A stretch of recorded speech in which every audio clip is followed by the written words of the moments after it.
La sala del tribunal estaba abarrotada, la tensión era más espesa que la niebla de la mañana. Los reporteros se empujaban por los ángulos de las cámaras, y el público se sentaba en silencio con anticipación.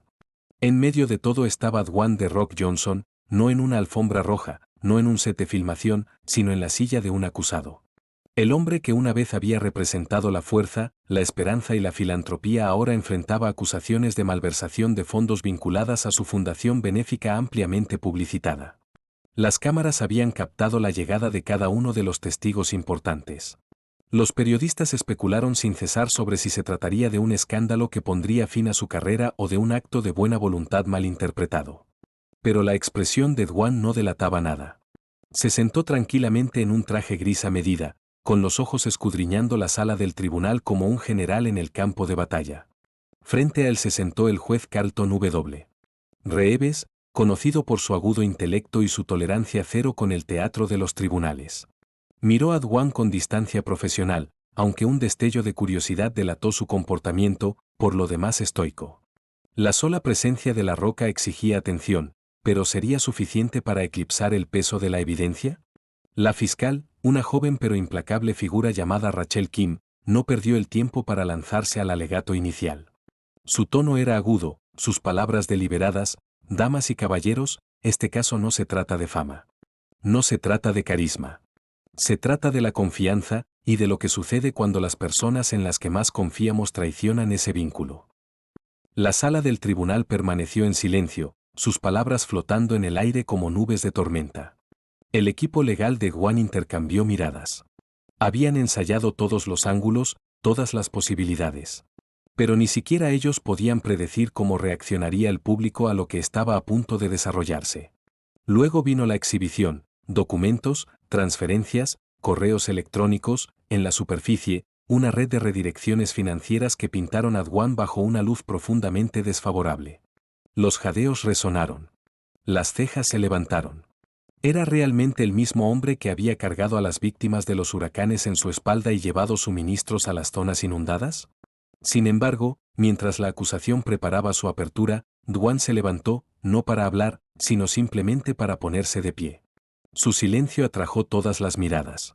Y ahí empezó el susurro. No de él, sino de la galería. La voz de un niño. Nos ayudó cuando nadie lo hacía. El juez Reeves golpeó el mazo. Orden en la corte. Pero el susurro había hecho su daño. La sala del tribunal ya no estaba ante un villano. Estaban buscando, preguntándose, si tal vez habían juzgado mal a un hombre que creían conocer. ¿Y Dwayne? Simplemente se volvió a sentar, sin decir una palabra, dejando que el silencio lo dijera todo. Rachel Kim no se inquietaba fácilmente. Recién egresada de la Facultad de Derecho de Harvard, pero ya conocida por su meticulosa preparación, regresó al estrado a la mañana siguiente lista para aplastar la creciente corriente emocional subyacente que se acumulaba a favor de Dwayne Johnson. Lo había visto suceder antes: acusados famosos que se apoyaban en su fama para desviar la atención de pruebas contundentes. Esta vez, prometió, los hechos prevalecerían. El juez Reeves entró en la sala con la solemne gracia por la que era conocido. La sala del tribunal se levantó. Las cámaras se acercaron. Dwayne permanecía sentado, inquebrantable, con su enorme cuerpo sereno pero ilegible. Vestía el mismo traje, la misma calma inexpresiva. Pero algo había cambiado. Ese susurro de la galería había desencadenado un cambio, una suave rebelión contra la narrativa cuidadosamente elaborada de la fiscalía. Su señoría, empezó Rachel con voz afilada, hoy demostraremos no solo la supervisión personal del señor Johnson en el presunto fraude, sino también su aprobación deliberada de la desviación de fondos. Hizo un gesto al primer testigo, el exdirector financiero de la fundación, Gerald Lane. Lane parecía nervioso. Le temblaban las manos mientras se ajustaba las gafas. El señor Johnson fue informado varias veces, dijo, pero él confiaba en la gente con demasiada facilidad. Rachel presionó con más fuerza. ¿Así que estás diciendo que ignoró a sabiendas estas señales de alerta? Hubo una pausa. No a sabiendas, admitió Lane. Pero su firma estaba ahí. Rachel vaciló durante un milisegundo. No era la pistola humeante que esperaba. Pasó a la prueba C, un rastro digital que muestra el dinero transferido de las cuentas de ayuda en caso de desastre a los servicios de consultoría. De nuevo, jadeos. El juez Reeves se inclinó hacia adelante. Consejero, por favor aclare las fechas de estos traslados. Rachel hizo clic en el mando a distancia. Aparecieron las fechas. Una transferencia se destacó. La misma semana Dwan había sido fotografiado personalmente entregando agua en Honduras. El equipo de defensa se levantó de inmediato. Objeción, señoría. El contexto está siendo manipulado. Esa semana, el señor Johnson cubrió personalmente los costos logísticos, costos que la fundación reembolsó más tarde. La confianza de Rachel comenzó a resquebrajarse. El juez enarcó una ceja. Anotado, dijo, garabateando algo en su libreta. Pero no había terminado. Rachel se volvió, intentando recuperar el momento. La intención no se borra con las buenas acciones. Entonces, Dwan se puso de pie. Me gustaría testificar, dijo, con voz uniforme, profunda, inquebrantable. Un silencio se apoderó de la habitación. El juez Reeves inclinó la cabeza. ¿Está seguro, señor Johnson? Dwan asintió. Se lo debo a todos los que creyeron en mí. En ese instante, el tribunal se quedó quieto, no para un espectáculo, no para una celebridad, sino para un hombre decidido a ser escuchado, sin importar el costo. Y con esa declaración, la sala del tribunal se transformó de un teatro de juicio a un escenario de verdad. El silencio en la sala del tribunal era más profundo que el silencio. Era reverencia, anticipación, incredulidad. Dwan The Rock Johnson, una de las figuras más reconocidas del mundo, acababa de ofrecerse como voluntario para subir al estrado. No a través de canales de relaciones públicas, no filtrado a través de declaraciones, sino directamente, bajo juramento. El juez Reeves se inclinó hacia adelante, con los ojos penetrantes. Señor Johnson, usted entiende que no está obligado a testificar. ¿Cualquier cosa que digas puede ser usada? Lo entiendo, señoría, dijo Dwan con calma. Y todavía quiero hablar. El alguacil lo acompañó hasta el estrado de los testigos. Las cámaras hicieron clic. Los periodistas garabateaban frenéticamente. Todos los ojos se fijaron en el imponente hombre que ahora no estaba sentado como una estrella, ni como un símbolo, sino como un ciudadano, sujeto a las mismas leyes que cualquier otra persona. Rachel Kim se ajustó el blazer, disimulando su sorpresa. Esto no estaba en el guión. Sabía que los testimonios de las celebridades eran impredecibles, volátiles y devastadoramente efectivo. Señor Johnson, empezó ella, con tono entrecortado, usted afirma que no estaba al tanto de los fondos malversados. ¿Es esa su declaración jurada? Nunca toqué un centavo, respondió Dwan. Cada decisión que tomé fue por las familias a las que estábamos tratando de ayudar. Rachel siguió adelante.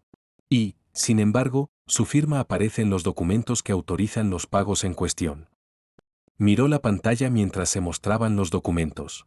Firmaba docenas de gastos cada semana, dijo, pero confiaba en nuestro equipo interno para verificar. Ese fue mi error, confianza sin auditoría. El juez tomó nota. Los ojos de Rachel se entrecerraron. ¿Así que admites negligencia?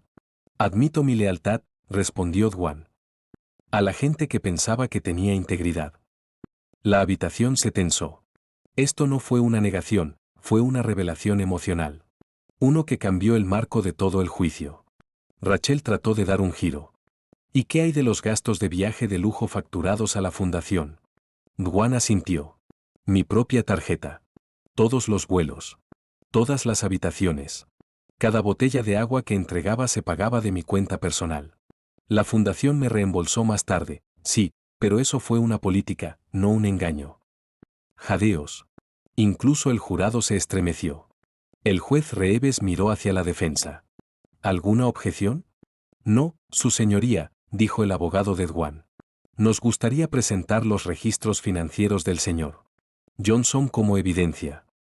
Rachel pareció momentáneamente acorralada. El poder había cambiado, y el tribunal lo sintió. Pero le quedaba una última carta por jugar. Señor Johnson, dijo lentamente, ¿por qué no habló antes? Hizo una pausa. Pensé que si me quedaba callado, la verdad hablaría por sí misma, dijo con voz firme.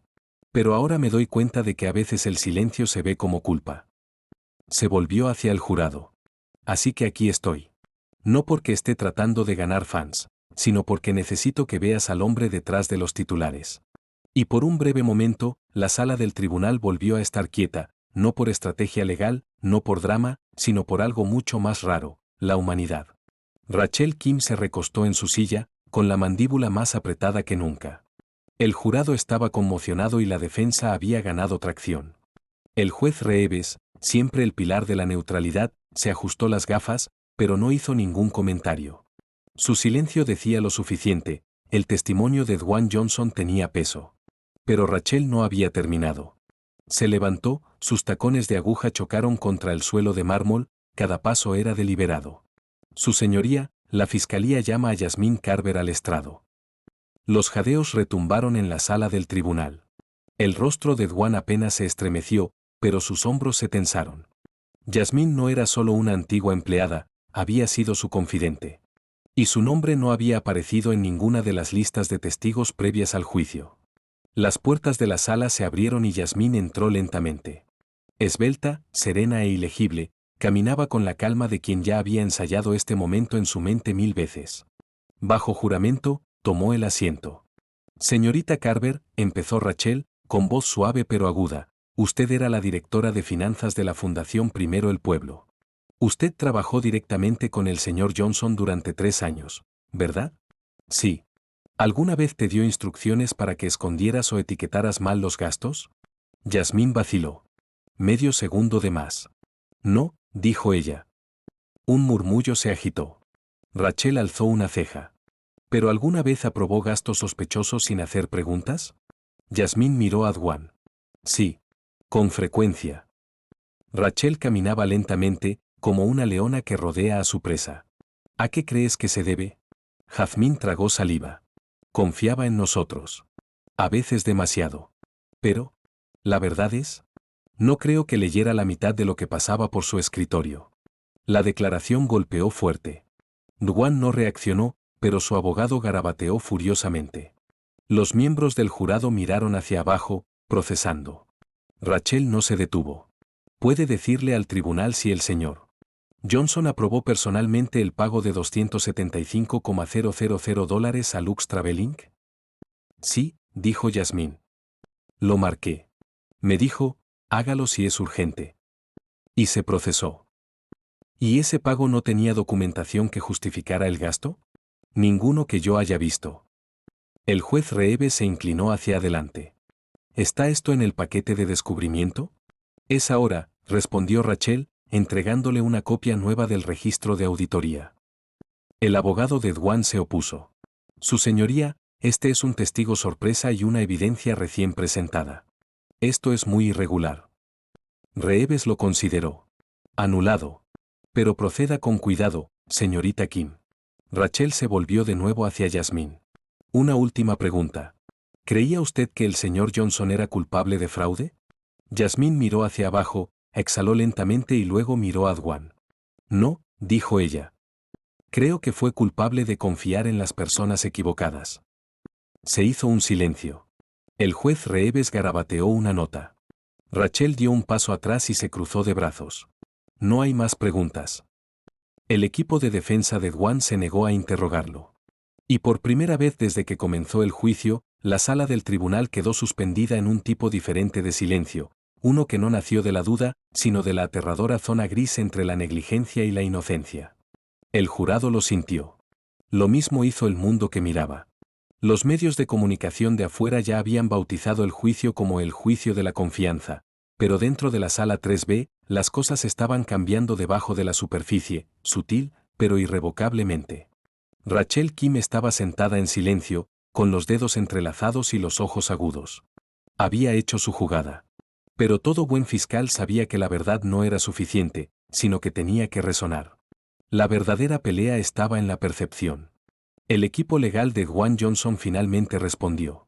Su señoría, dijo Verónica Nass, la abogada defensora principal, levantándose lentamente, llamamos a Alan Timmons al estrado. Alan Timmons. Exdirector financiero de la Fundación Primero el Pueblo. Un hombre cuya repentina renuncia 3 meses antes de que estallara el escándalo había planteado más preguntas que respuestas. Y hasta ahora, Había sido un fantasma, inalcanzable, no escuchado, imperturbable. La sala del tribunal cambió cuando Alan entró. A mediados de los 50, pálido, el sudor ya le goteaba en las sienes. Parecía menos un ejecutivo corporativo y más un hombre que caminaba hacia la horca. Maldijo, con una voz apenas audible. Verónica se acercó con calma. Señor Timmons, vayamos directamente al grano. ¿Por qué renunció a la fundación? Alan se inquietó. Agotamiento. ¿No es cierto que recibió un bono de indemnización de $90,000 a su salida? Sí. Rachel se inclinó hacia adelante. Ese número nunca había salido a la luz en el descubrimiento.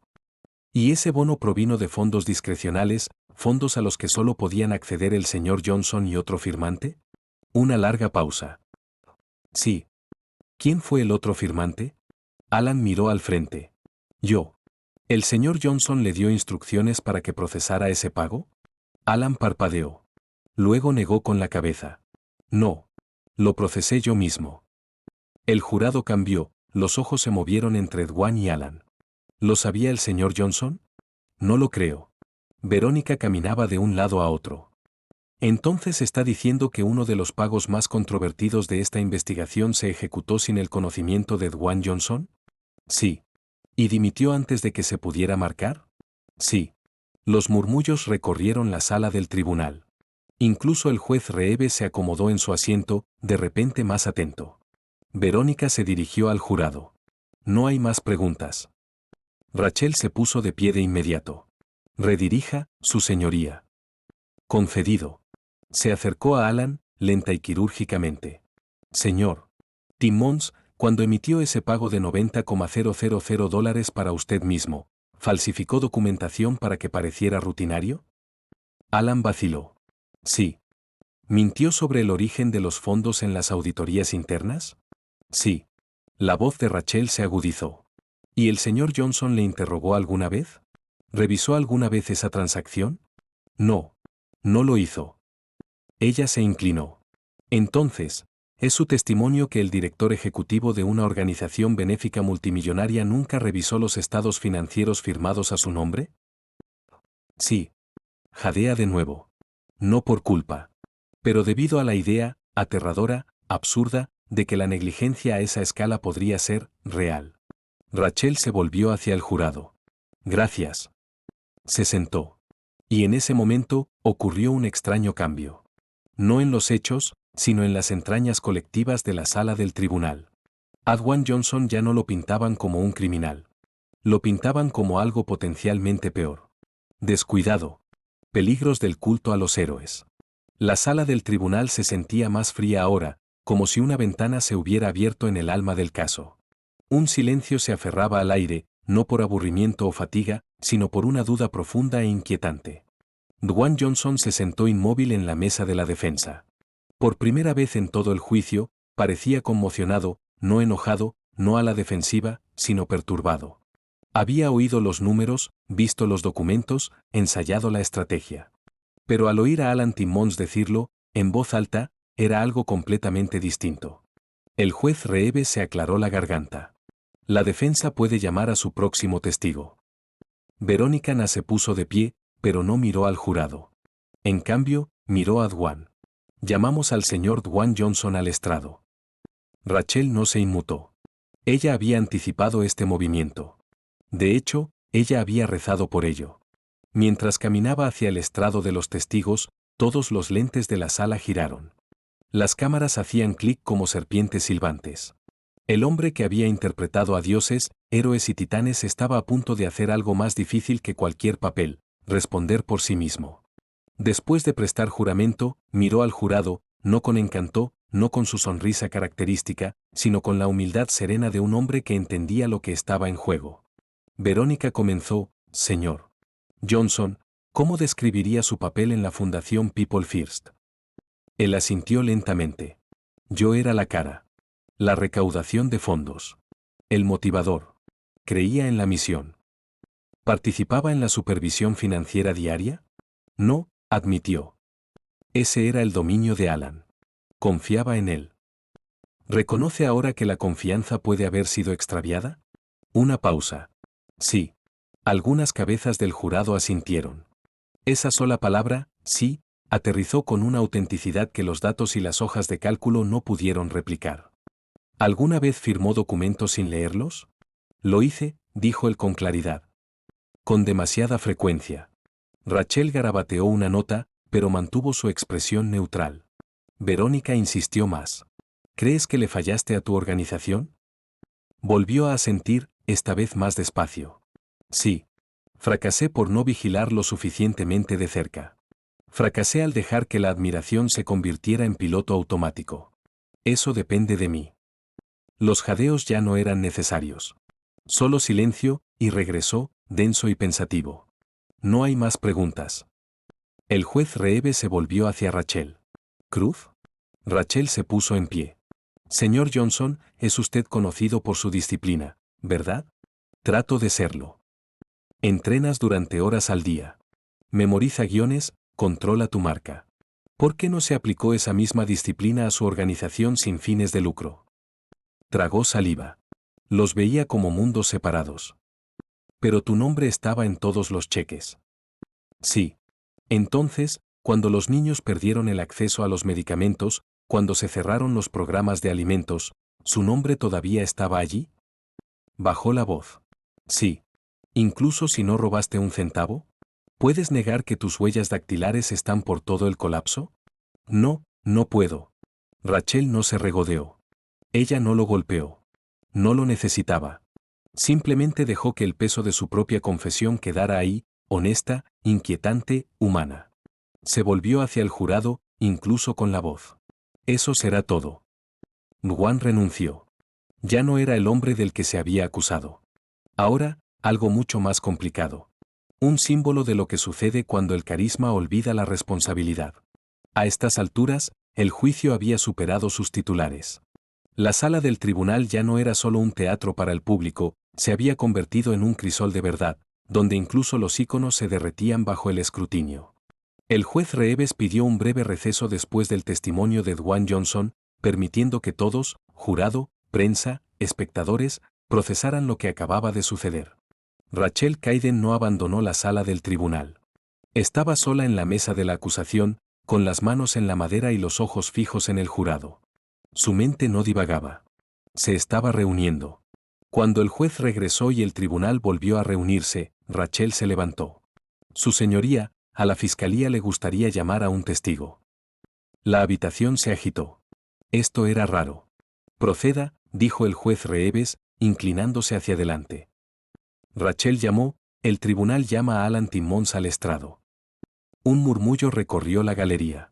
Alan, el exdirector financiero, ya había testificado, confiado, distante, jugando con los números con el desapasionamiento de una hoja de cálculo. Pero Rachel no había terminado con él. Regresó al estrado, esta vez con un tic en el ojo izquierdo. No se lo esperaba. Eso estaba claro. Rachel se acercó con la precisión de un maestro de ajedrez a punto de dar jaque mate. Señor Timmons, antes declaró que todos los gastos fueron autorizados por el señor Johnson, ¿verdad? Sí. ¿Y que él firmaba todas las decisiones financieras? Sí. Levantó un documento, una cadena de correo electrónico interna. ¿Reconoce usted esta correspondencia? Su garganta se movió. Sí. Por favor, lea la sección resaltada en voz alta. La voz de Alan se quebró ligeramente. Encaminaremos los fondos discrecionales a través de relaciones públicas para evitar las señales de auditoría. Duan no necesita saber los detalles. Los jadeos rompieron la compostura de la sala. El juez Reeves levantó una ceja, pero no dijo nada. La sala del tribunal no solo escuchaba ahora, sino que se inclinaba. Rachel caminó lentamente frente al jurado. Así que usted canalizó el dinero, sin su conocimiento, a través de canales destinados a evitar la rendición de cuentas? Alan cambió. Era una práctica habitual. Ella lo interrumpió. No es lo que le pregunté. ¿Lo sabía? No, dijo. Él confiaba en mí. Rachel se acercó. ¿Y qué hizo con esos fondos? Reasignaciones. Bonos. Viajar. ¿Para ti? Miró hacia abajo. Sí. Se volvió hacia el juez. Su señoría, en este momento, a la Fiscalía le gustaría presentar este documento como la prueba popular 47. Admitido, dijo el juez Reeves. Rachel se enfrentó al jurado una vez más. Entonces, para ser claros, mientras Dwayne Johnson recaudaba dinero y daba discursos, usted estaba desviando fondos, ocultando rastros y usando su firma como escudo. Alan no dijo nada. ¿Alguna vez te pidió que hicieras eso? No. ¿Se benefició personalmente de su robo? No. Hizo una pausa, dejando que la habitación lo absorbiera. No hay más preguntas. Cuando Alan se retiró, con los hombros caídos, la narrativa comenzó a cambiar. No lejos de la responsabilidad, sino hacia la complejidad. Hacia la verdad de que la culpa puede tener muchas caras, y no todas son las que están frente a la cámara. Rachel volvió a sentarse, su postura tranquila, su expresión ilegible. La jugada había sido audaz. Táctico. Y había agrietado algo fundamental en la arquitectura del caso. Ahora, el acto final se avecinaba, no una batalla de hechos, sino de interpretación. Fuera de la sala del tribunal, el mundo no se detuvo. Cada actualización, cada interrogatorio, cada emoción se transmitió en vivo a través de los teletipos de noticias y las redes sociales. Pero después de que Rachel Caiden expuso la traición de Alan Timmons en la corte, la narrativa cambió, y sucedió rápidamente. Almohadilla Justice for DJ comenzó a ser tendencia. Aparecieron memes que mostraban a Dwayne Johnson desconcertado junto a los titulares sobre manipulación financiera. Los TikTokers diseccionaron su silencio atónito. Los influencers publicaron clips del momento en que Alan admitió que había desviado fondos sin el conocimiento de Dwayne. De repente, Dwayne no era solo un acusado, era una posible víctima. Al día siguiente, dentro de la sala del tribunal, la jueza Reeves entró con su habitual seriedad. Pero la energía había cambiado. Los espectadores no estaban aquí para ver caer a una celebridad. Estaban aquí para ver si el sistema todavía podía distinguir entre ser poderoso y ser responsable. La fiscalía terminó su caso con un arco final cuidadoso, reconociendo la influencia de Dwayne, pero enfatizando su papel como la cara pública de una campaña deshonesta. Pero ahora era el turno de la defensa. Samantha Brighton se mantuvo tranquila mientras se dirigía al jurado. «¿Has oído los argumentos?», dijo ella. «¿Has visto los documentos, los titulares, las acusaciones? Pero hay algo que no se ha visto, una sola pizca de evidencia de que Dwayne Johnson se benefició personalmente del fraude». Hizo clic en un control remoto. Las pantallas se iluminaron con los mensajes que Dwayne le había enviado a Alan. Eran aburridos. Seco. Preciso. No se mencionan los fondos ocultos. Sin comandos crípticos. Samantha se apoyó en el silencio. Dwayne Johnson recaudó dinero. Pronunció discursos. Apareció en eventos. Y confiaba en que las personas que lo rodeaban hicieran su trabajo de manera ética. Esa confianza se rompió, pero no por él. Entonces se arriesgó. Se volvió hacia Dwayne. «Señor Johnson, ¿alguna vez sospechó que su equipo de campaña estaba malversando fondos?» «No», dijo simplemente. «¿Y cuándo te enteraste?» «Ordené una auditoría completa y renuncié». La sala del tribunal estaba en silencio. Samantha se enfrentó al jurado una vez más. «Damas y caballeros, el liderazgo no se trata de saberlo todo. Se trata de hacer lo correcto cuando la verdad sale a la luz». Hizo una pausa. «Él ha hecho eso. Y ahora te toca a ti». Cuando se sentó, Dwayne miró a su familia. Su hija asintió levemente, su expresión era ilegible. El juez decretó un receso. Afuera, la prensa ardía. Algunos presentadores todavía incriminaron a Dwayne como descuidado. Otros lo llamaron el chivo expiatorio más honesto de Estados Unidos. Surgieron editoriales en los que se debatía si la ignorancia era una defensa o una acusación. Pero una cosa era segura, la marea había cambiado. No de una manera aplastante, sino de una manera que podría cambiarlo todo. Y mientras el jurado se preparaba para deliberar, no estaba claro si estaban juzgando un crimen o una cultura. El jurado estuvo compuesto por 12 ciudadanos. Diferentes edades. Diferentes razas.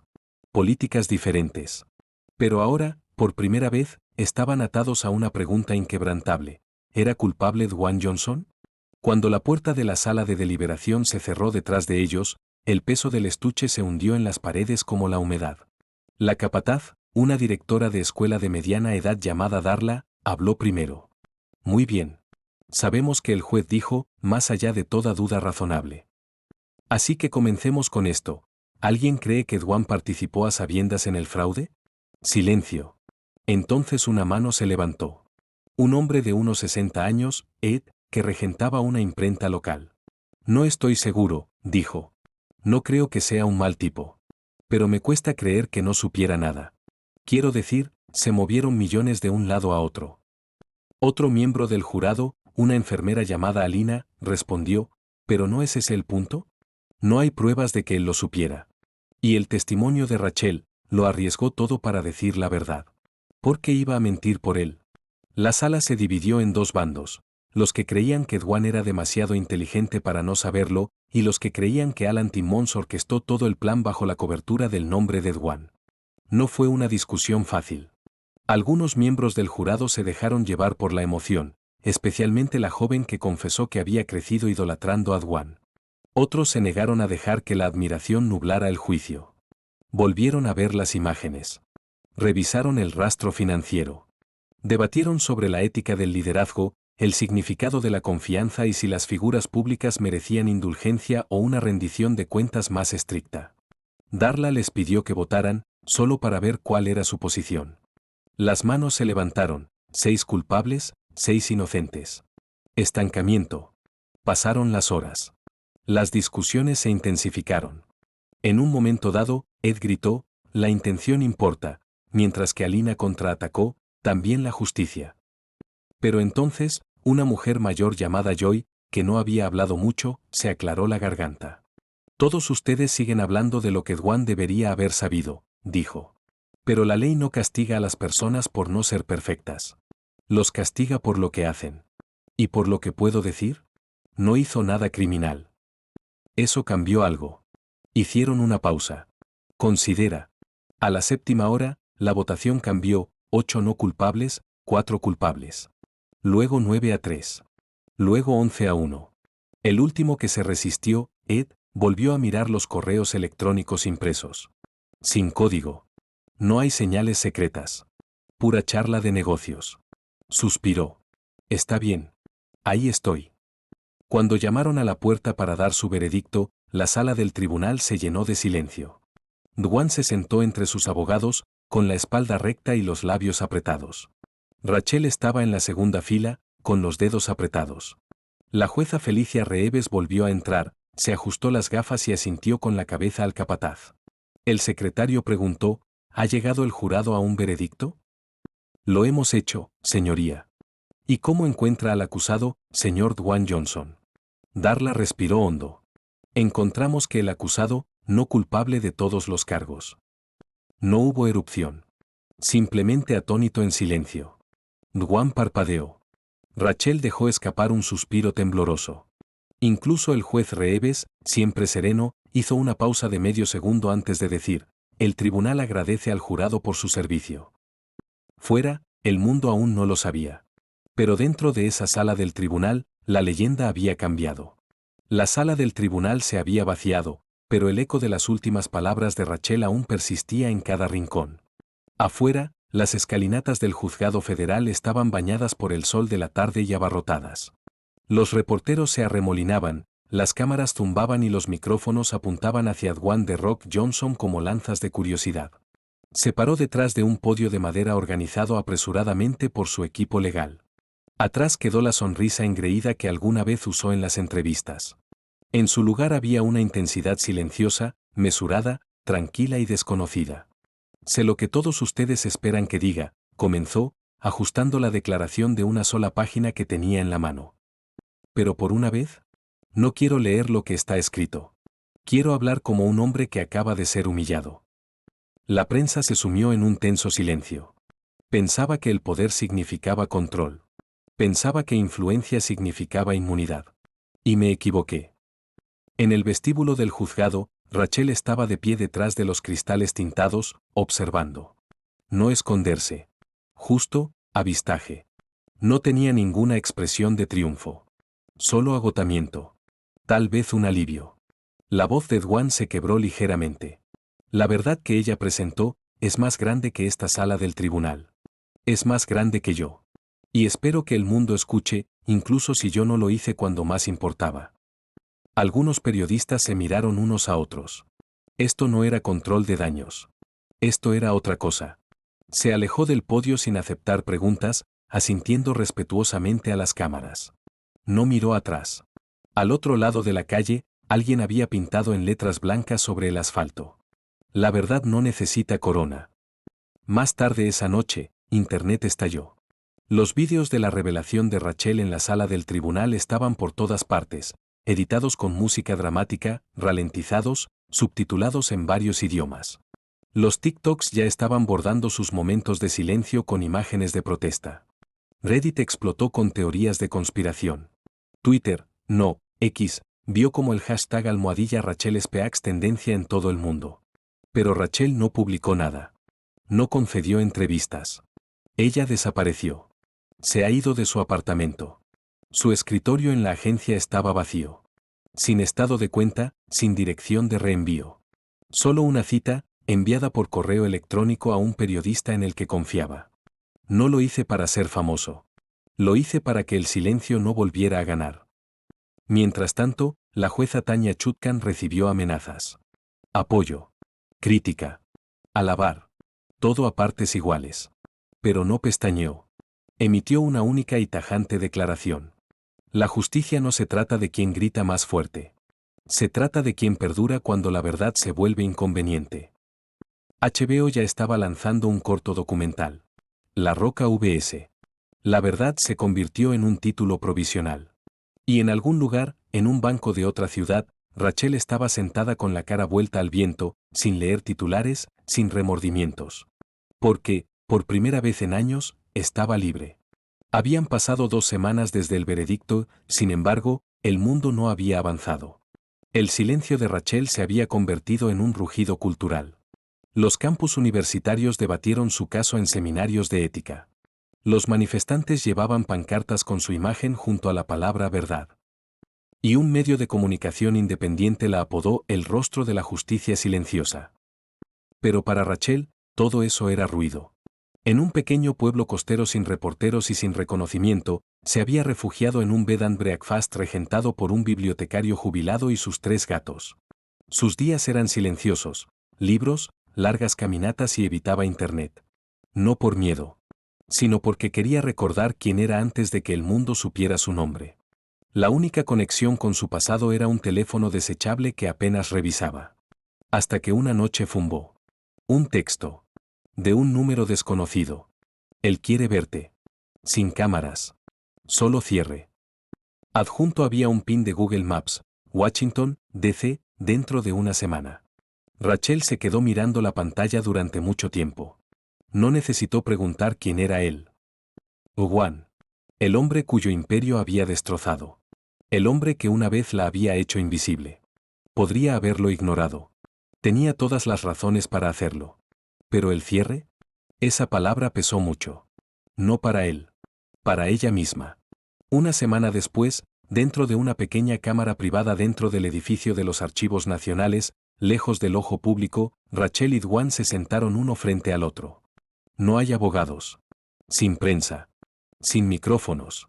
Solo un guardia parado afuera. Dwan parecía mayor. O tal vez era la culpa lo que lo había envejecido.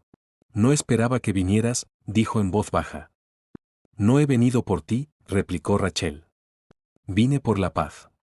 Él asintió lentamente. Eso es justo. Un momento de silencio se extendió entre ellos. Sabes, comenzó de nuevo, pasé años rodeándome de personas que aplaudían sin importar lo que dijera. Olvidé cómo sonaba la verdad. Rachel no se inmutó. La verdad suena diferente cuando es inconveniente. Sonrió levemente. Suena como tú. Por primera vez, Rachel permitió que una pequeña sonrisa rompiera su expresión cautelosa. No aprobación. No el perdón. Justo, reconocimiento. No estoy aquí para hacer las paces contigo, Juan. Pero me alegro de que estés empezando a hacer las paces contigo mismo. Metió la mano en el bolsillo de su abrigo y sacó una carta doblada. Es para ti. No publicar. Solo para mantener. Lo escribí antes de que terminara el juicio. Cuando pensé que todavía podía ganar. Lo tomó en silencio. Cuando se dio la vuelta para irse, la voz de Dwan la detuvo por última vez. Raquel, si hubiera escuchado antes. Ella lo interrumpió suavemente. Pero no lo hiciste. Y con eso, cruzó la puerta, entró en el vestíbulo, en el mundo, más ligero que cuando había entrado. No abrió la carta. Todavía no. Tal vez nunca. Pero lo tenía. Y en eso, había poder.